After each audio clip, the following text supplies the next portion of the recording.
lah Prabowo. Saya siap mati. Siap mati. Saya sudah tidak apa-apa lagi. Ya, apa yang kurang sama saya? Tapi bagaimana saya mengorbankan, ya, saya siap mati loh katanya. Saya ingin memberikan apa? Memberikan legasi. Ya, kalau saya masih diberi mandat. Nah itu beda dengan yang dua. Nggak ada dia ngomong begitu. Kepedulian. Dia peduli nggak? Biarpun dia tidak pejabat tadinya, dia sudah peduli.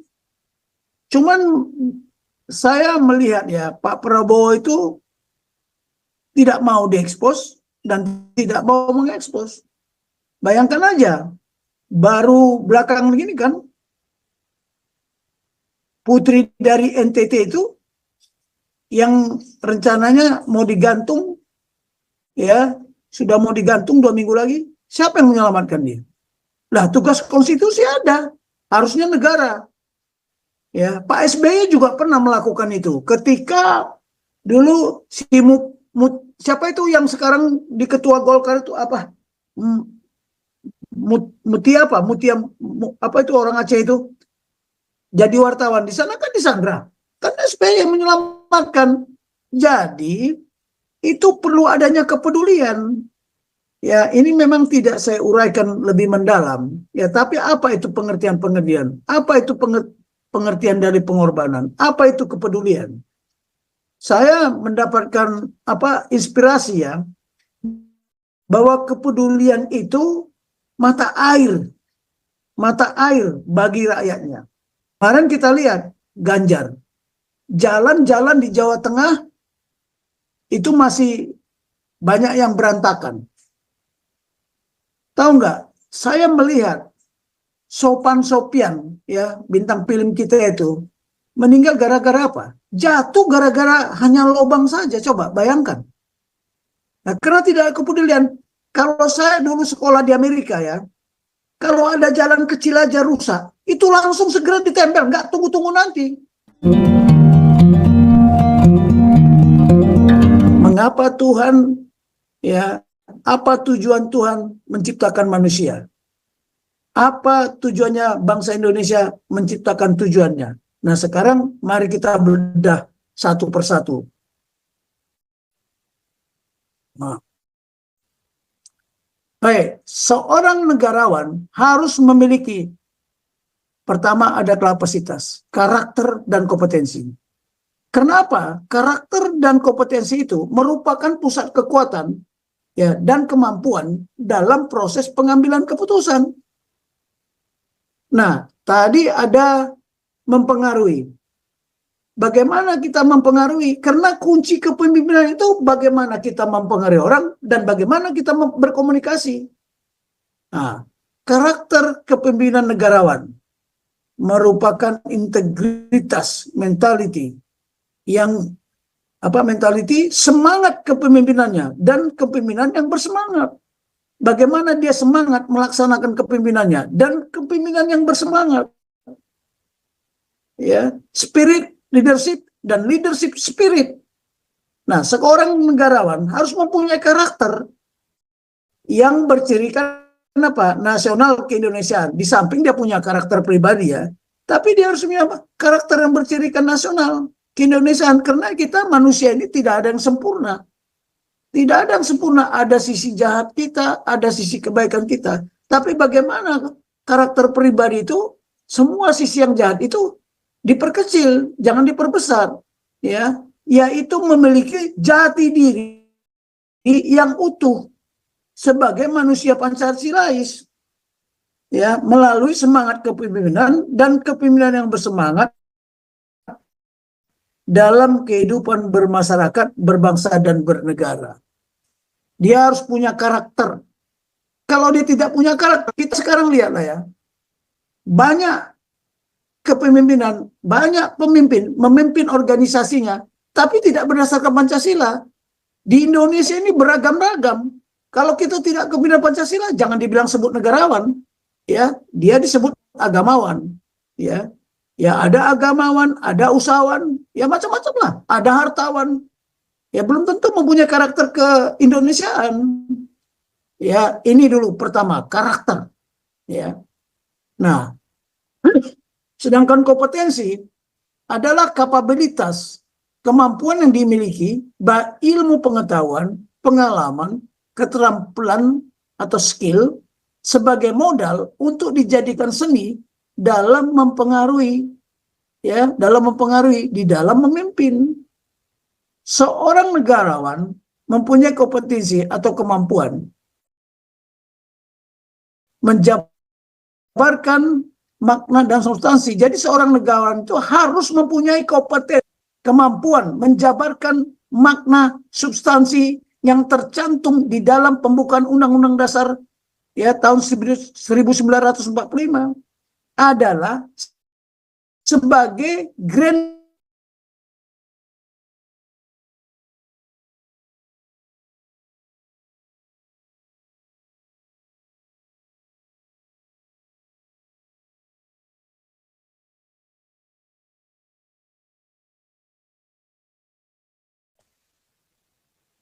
visi misi, ya, ada misi di dalam Undang-Undang Dasar itu, di amanat itu, ya, ada tugas-tugas serta apa, kebijakan nasional, ya, GBHN, kemana arah negara ini mau dibawa, kapalnya itu, NKRI itu mau dibawa kemana, strategi nasional, program pembangunan nasional, dan aksi nyata yang akan dirumuskan harus bertumpu pada siapa? Pembukaan tersebut.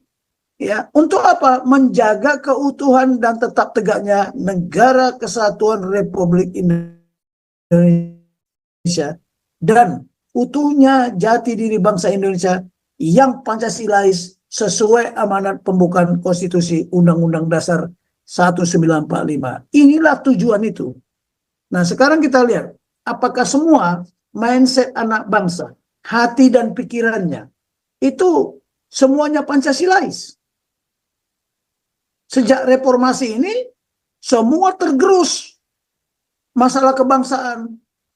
Muncul berbagai istilah toleransi dan intoleransi. Ya. Padahal di Undang-Undang Dasar itu disebut apa? Perintah yang pertama itu melindungi segenap bangsa Indonesia. Tolong digarisbawahi, segenap bangsa Indonesia. Artinya apa? Bulat kalau genap itu. Tidak ada ganjil-ganjilan.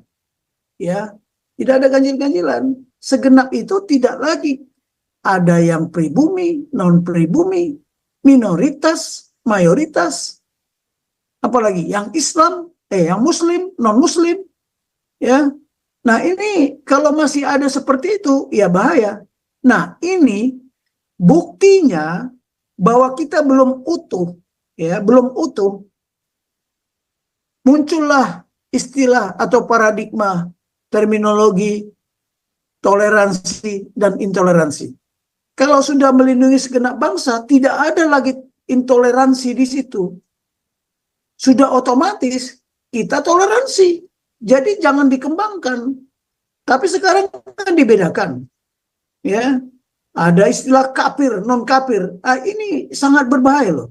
Kalau kita berpusat kepada konstitusi, tidak ada kata-kata itu. Carilah, ada nggak di Undang-Undang Dasar kita 1945 istilah kafir atau non kafir?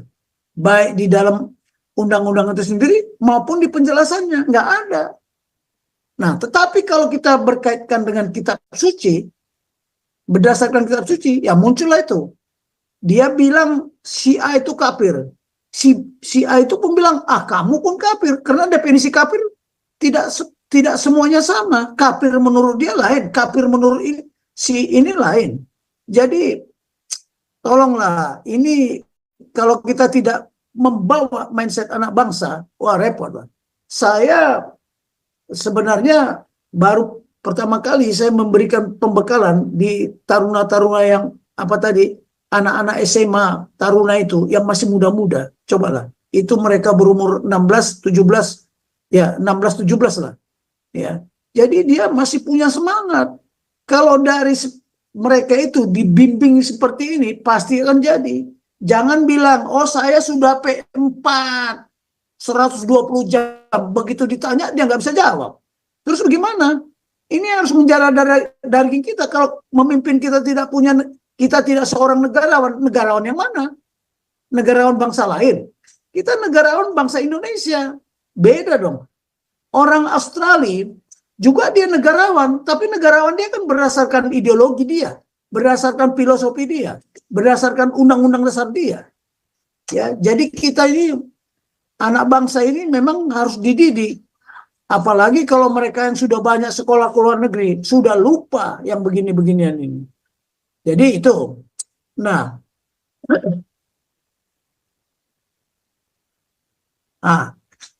saya bilang tadi ada pengorbanan, ada pengabdian, ya, ada pengorbanan, kepedulian menata negara dalam kehidupan berbangsa. Dari mana kita tahu dia menata negara? Dia harus mewujudkan perwujudan visi, misi, tugas-tugas, kebijakan, strategi, serta program pembangunan dan aksi nyata dalam kehidupan berbangsa negara. Tujuan nasional ini, kita tahu dulu apa tujuan nasional. Sama kalau kita buka Bible ya. Tujuan Tuhan menciptakan manusia apa? Untuk apa? Baru muncul visi di perjanjian baru. Tapi tujuannya kerajaan Tuhan menciptakan manusia untuk apa? Nah, ini nanti kalau di teologi udahlah Pak Paula jagonya. Tapi kalau di sini ya saya lah coba mengeksploitasi ya. Jadi seorang negarawan dia harus mengabdi. Ya, contoh lah Prabowo. Saya siap mati. Siap mati. Saya sudah tidak apa-apa lagi. Ya, apa yang kurang sama saya?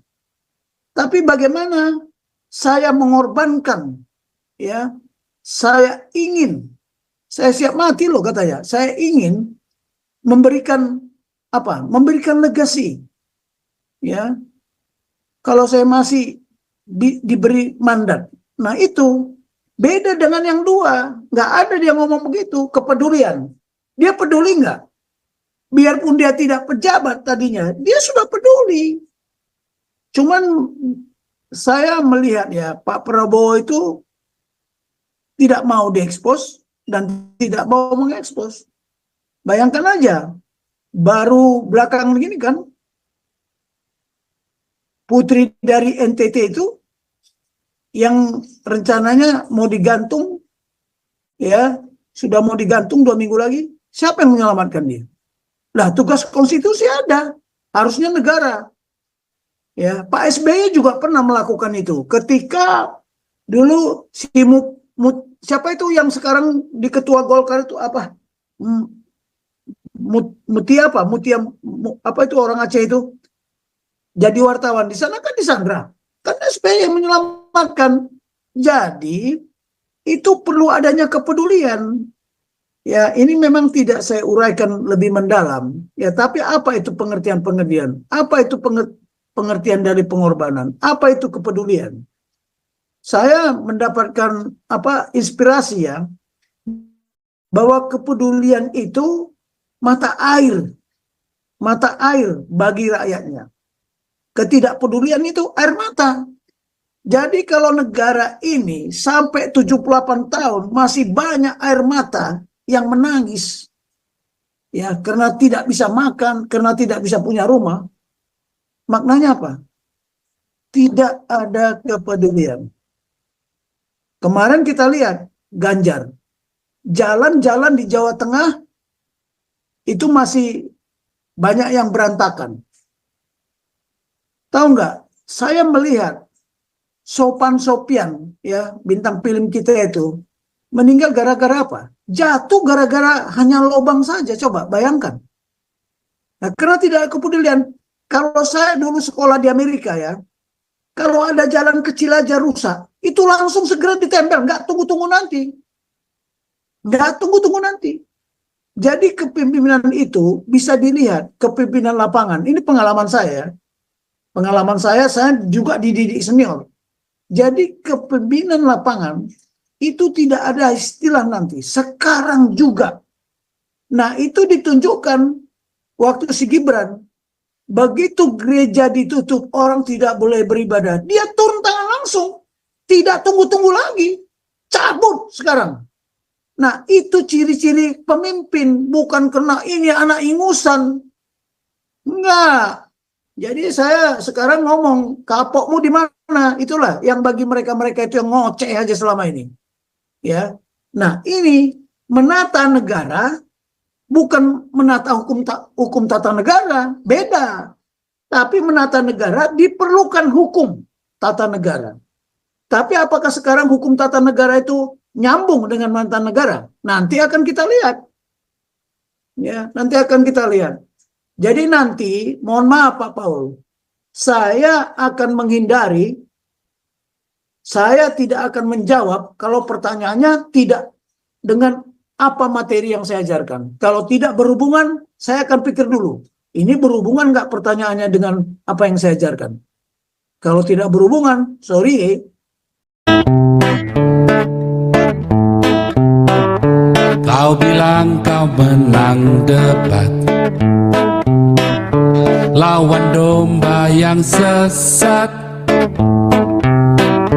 Kau bilang banyak yang tobat.